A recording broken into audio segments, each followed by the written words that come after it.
Welcome back, everybody. I'm Tyler Parsons. Today we're going to break down a couple of the key exercises that I've used with my tour players for years to work that midsection, to work that back, help them brace, turn, but more importantly, stay healthy and pick up that speed and power that they are looking for and I know that you're looking for. Go on and do a warm-up and let's get started.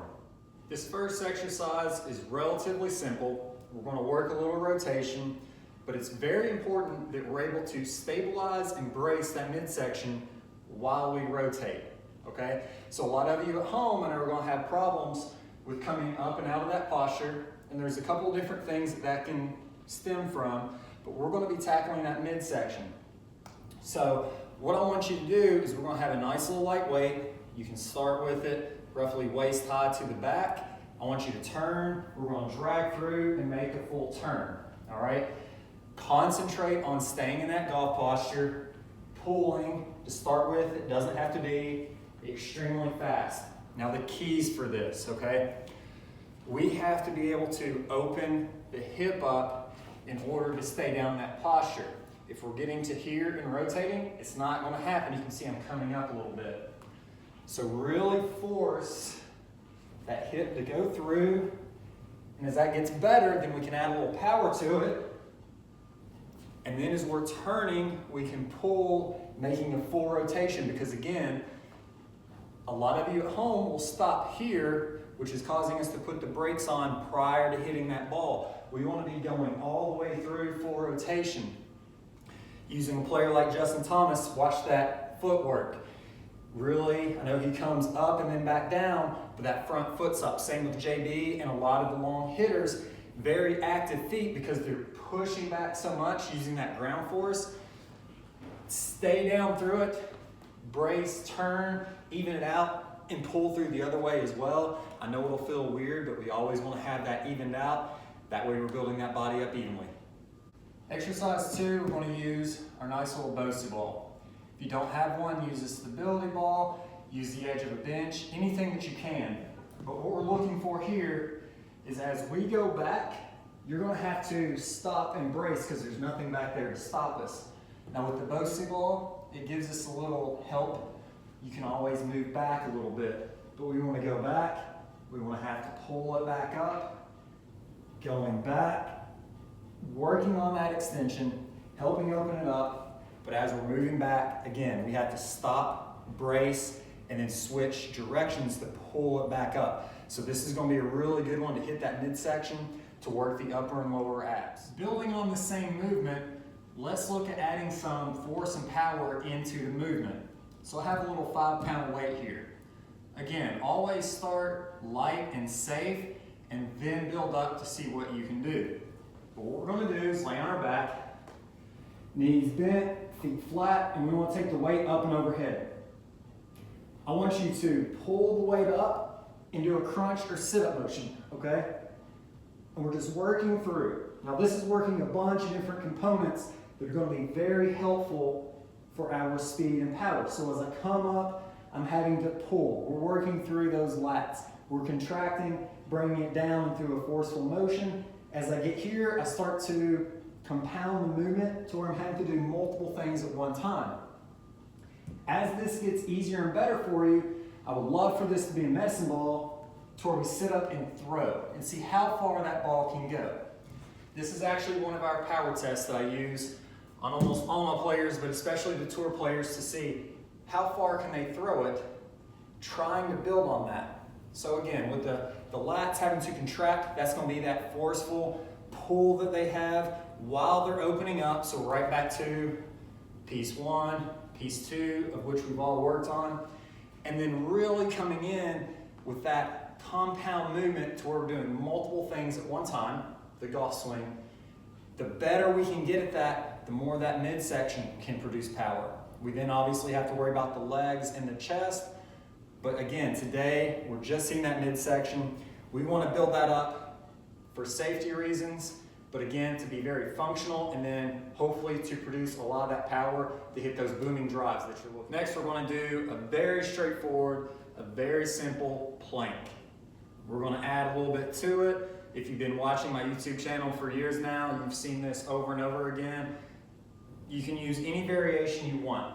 But what we want to do is we want to be in that nice straightforward plank. And then from there, we can either throw a rotational aspect into it, which this is one that I love, or we can go with punches to where we have movement. We can go, if we have a band, a nice simple row. We can do a lateral raise. Again, there's a lot of things. Lift the leg, on and on. The sky's the limit on this one, but what you have to watch for is that you're not just moving around and trying to feel like you're getting more out of it. Stay stable, okay? So as I go to punch, yes, I'm gonna rock to the side just a little bit, but if you're up there, it looks like this, that's no good. Same thing anytime it's out to the side of the rotation. Slow and steady, the slower the harder, the slower the better. Work through, practice it, again, build up. Don't just jump in if you've never done a simple plank before. That's gonna be key, again, to really hit home on that stability, making sure that it can brace and do its job, working that body correctly. Next, we're gonna do some good mornings. Now, I have a speed stick here. Obviously it doesn't weigh anything. Again, it's for safety reasons, okay? Start slow, start light. You can build up. Even just a regular bar is gonna weigh 45 pounds, which may be a little bit much. So you can use some dumbbells, whatever.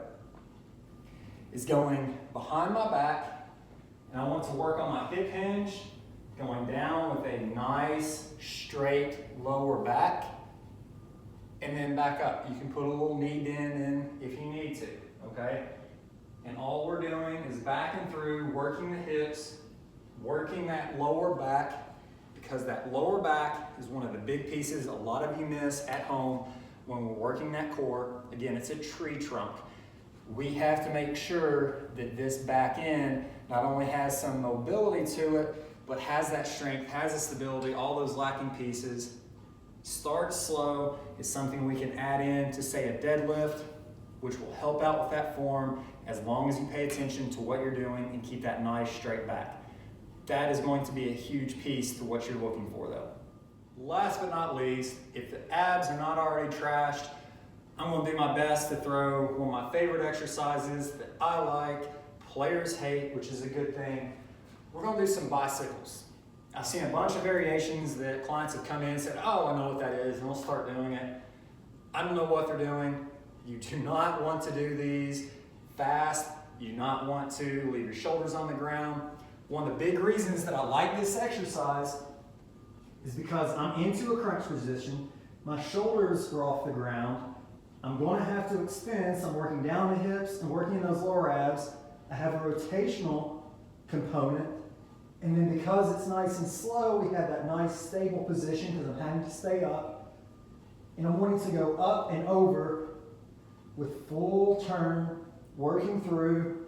I'll kick it sideways so you can see as well. As I go out, I'm getting that leg fully extended, not touching the ground, staying up as high as I can. This is going to hit this entire section. So we have the upper, we have the lower, I mentioned the hips, we have the stability.